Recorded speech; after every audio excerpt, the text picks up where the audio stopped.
Karl Pearson's coefficient of correlation, a mathematical method for measuring the intensity or the magnitude of linear relationship between two variable series, was suggested by Karl Pearson 1867 to 1936, a great British biometrician and statistician, and is by far the most widely used method in practice.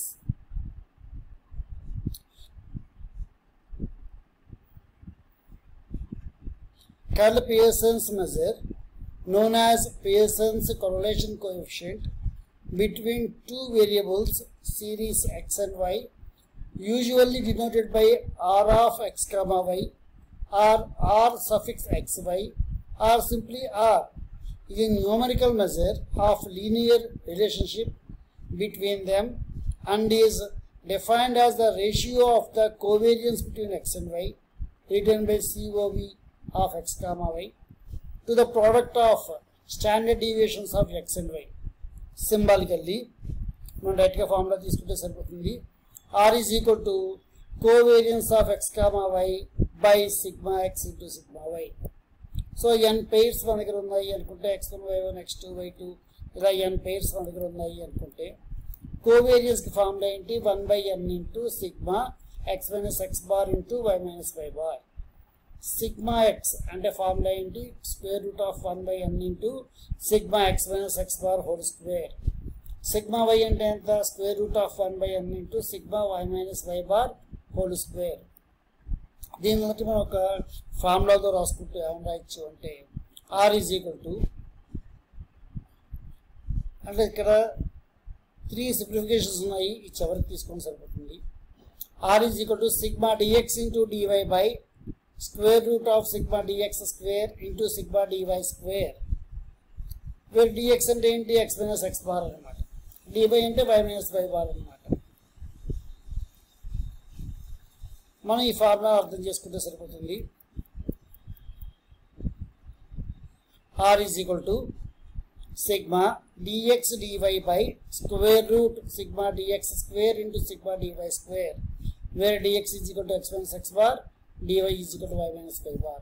So ఈ ఫార్ములాను use చేసుకుంటే problems మనం చేసేయచ్చు. మరో formula ఉంది, అర్థం చేసుకోండి చాలు. n into sigma xy minus sigma x into sigma y whole by square root n into sigma x square minus sigma x whole square into n into sigma y square minus sigma y whole square. పైదే ఈజీగా అనిపిస్తుంది, so పైది నేర్చుకుంటే సరిపోతుంది.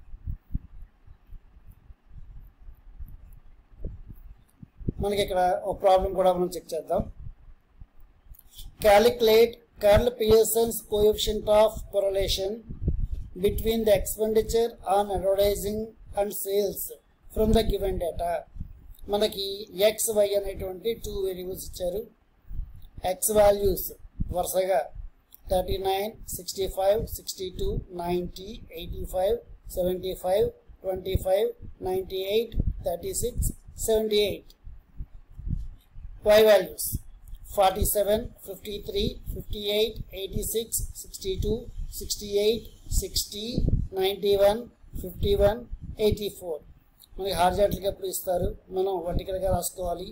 So X values అన్ని రాసుకున్నాం, y corresponding y values అన్ని వరుసగా రాసుకున్నాం. ఎక్స్ బార్ అంటే ఎంత sigma x by n, sigma x అంటే ఇక్కడ 650, n అంటే 10 వాల్యూస్ ఉన్నాయి, 650 by 10 అంటే ఎంత 65. అలాగే y బార్ అంటే ఎంత sigma y by n, sigma y అంటే ఎంత వైలని యాడ్ చేస్తే వచ్చి 660 by n అంటే ఎంత 10. So y bar is equal to 66, x bar is equal to 65. dx అంటే ఎలా తీసుకుంటున్నాం, ప్రతి x లోంచి x బార్ తీసేస్తున్నాం. x బార్ ఎంత వచ్చింది 65 వచ్చింది. సో ప్రతి x లోంచి x బార్ తీసేస్తే x అనే 39 లోంచి 65 తీసేస్తాం, 65 నుంచి 65 తీసేస్తాం. అలా ప్రతి x లోంచి 65 సబ్ట్రాక్ట్ చేస్తూ మొత్తం ఆన్సర్స్ ఇలా వరుసగా రాసుకుంటూ వచ్చాం.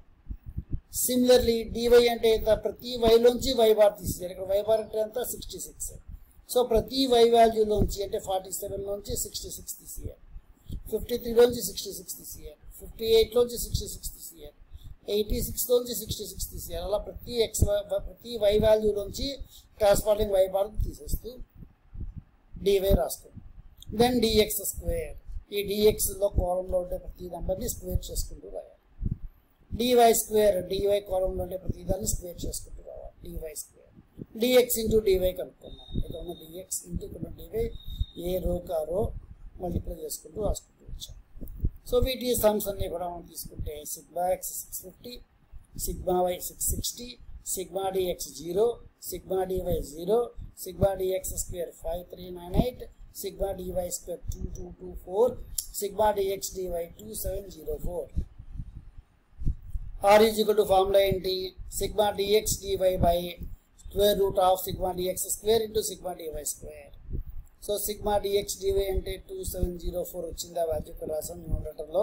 డినామినేటర్లో సిగ్మా dx స్క్వేర్ అంటే 5398 ఇంటూ సిగ్మా dy స్క్వేర్ అంటే 2224. సో దీన్ని సింప్లిఫై చేస్తే ఆన్సర్ 0.7 వచ్చింది.